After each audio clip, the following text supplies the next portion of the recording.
پیارے دوستوں، جنگل کی دنیا میں لاتعداد جسم کے جانور پائے جاتے ہیں، جن میں سے ایک ایک کے طور اور طریقے الگ الگ ہوتے ہیں، لیکن اگر جنگل کا سب سے بڑا جانور کون سا ہے سوچیں تو یقینی طور پر ہم سب کے ذہن میں ہاتھی کا نام آئے گا۔ یہ قدرت کی ایک ایسی مخلوق ہے جس کا نام قرآن مجید میں بھی آتا ہے۔ ہاتھی کو انسان کا دوست بھی کہا جاتا ہے۔ پیارے دوستوں، ہاتھی ایک ایسا منفرد جانور ہے جو اپنے ساتھیوں سے زبان کے ذریعے یا آواز کے ذریعے بھی بلکہ اپنے پاؤں کے کھروں سے بھی رابطہ کرتا ہے، اور درپیش خطرے کے متعلق بھی ایسے ہی ایک دوسرے کو آگاہ کیا جاتا ہے۔ ہاتھی دراصل ایک جذباتی جانور ہے جو کہ روتا بھی ہے اور کھیلتا بھی ہے اور خوش بھی ہوتا ہے، اپنی پرانی یادوں کو یاد بھی کرتا ہے، اور پھر انسانوں کے ساتھ اس کا عجیب سا لگاؤ ہے۔ لیکن پیارے دوستوں، آج کی اس ویڈیو میں دو ایسے انسانوں کا ہاتھی کے ساتھ رویہ اور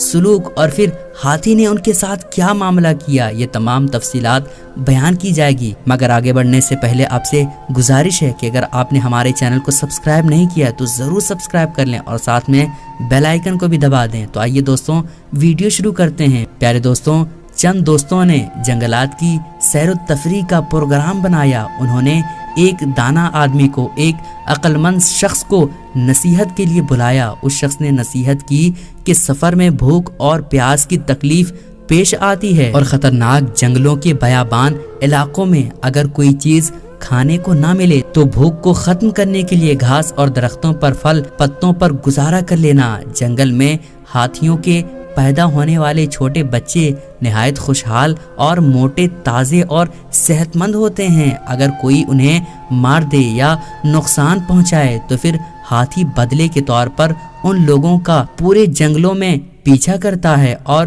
انہیں تلاش کر کے آخرکار ان لوگوں کو مار ڈالتا ہے جو ہاتھی کے بچے پر حملہ آور ہوتے ہیں۔ اس شخص نے کہا کہ خبردار، بھوک کی شدت میں ہاتھی کے کسی بچے کو لقمہ نہ بنا لینا۔ اگر تم نے ایسا کیا، اس ہاتھی کے بچے کو بھون کر کھایا تو اس کی ماں ہتھنی وہ تمہیں زندہ ہرگز نہیں چھوڑے گی، اس لیے بہتر ہے کہ گھاس اور پتے ہی کھا کر گزارا کر لینا، مگر ہاتھی کے کسی بچے پر کسی صورت میں حملہ ہرگز نہ کرنا۔ میرے دوستوں، اس دانا آدمی نے لوگوں سے کہا کہ میں نے تم لوگوں کو سفر پر روانہ ہونے سے پہلے تمہیں آگاہ کر کے اپنا فرض پورا کر دیا ہے۔ اب تم لالچ میں آ کر اس پر عمل نہ کیا تو اس کا جو بھی انجام ہوگا اس کے ذمہ دار تم خود ہوگے۔ اب یہ نوجوان اپنے سفر پر روانہ ہو چکے تھے۔ دوست احباب سیر و تفریح کرتے ہوئے ایک جنگل میں پہنچے۔ جو بھی ضرورت کے سامان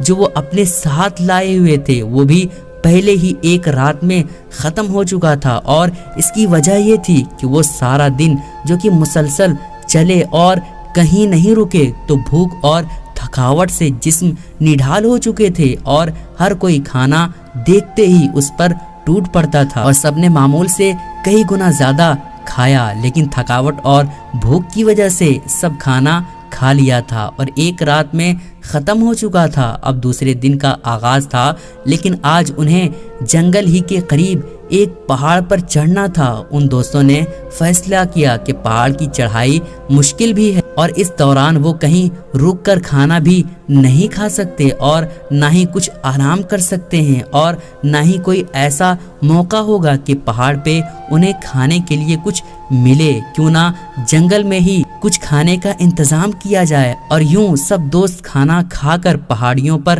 جائیں گے۔ لہٰذا تمام لڑکے کھانے کی تلاش میں نکل پڑے، کیونکہ وہ جو سامان اپنے ساتھ لائے تھے اس کو وہ ایک ہی رات میں ختم کر چکے تھے۔ ان کا مقصد کچھ ایسا تلاش کرنا تھا کہ جس سے ان سب کا دن بھر کی بھوک ختم ہو جائے۔ پیارے دوستوں، اب ان لوگوں کی نظر آخرکار ایک ہاتھی کے بچے پر پڑی۔ ان کے دماغ میں ایک دفعہ اس عقل مند آدمی کی نصیحت ضرور یاد آئی جب انہوں نے دیکھا کہ یہ ہاتھی کا بچہ بالکل اکیلا ہے اور اس کی ماں ہتھنی آس پاس کہیں موجود نہیں تھی، تو انہوں نے اسی موقع کو غنیمت جانا اور کسی جنگلی بھیڑیے کی طرح یہ نوجوان اس ہاتھی کے بچے پر ٹوٹ پڑے۔ کسی نے اسے زور سے پکڑا تو کسی نے اس کی ٹانگوں کو دبوچا اور کسی نے اس کے گردن کے اوپر پاؤں رکھ کر اس کے نیچے گرا دیا۔ آؤ دیکھا نہ تاؤ، جھٹپٹ اس کو پکڑ کر ذبح کر ڈالا اور اس ہاتھی کے بچے کا گوشت